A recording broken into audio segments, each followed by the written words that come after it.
అందరికీ నమస్కారం. ఈరోజు మనం విష్ణుముద్ర ద్వారా ప్రాణాయామం ఎలా చేయాలో తెలుసుకుందాం.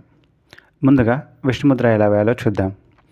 విష్ణుముద్ర వేయడం కోసం ముందుగా మన చేతిని వెల్లకిలా పెట్టి మన చూపుడు వేలిని ఇంకా మధ్య వేలిని ఈ రెండింటిని మన బొటన వేలి కింది భాగంకి వచ్చేలా ఈ విధంగా పెట్టాలి. అప్పుడు మన ఈ రెండు వేళ్ళు ఈ విధంగా అవుతాయి. ఇలా వేసే ముద్రని మనం విష్ణుముద్ర అంటాము. ఈ ముద్ర వేసిన తర్వాత మనం ప్రాణాయామం ఎలా చేయాలో ఇప్పుడు తెలుసుకుందాం.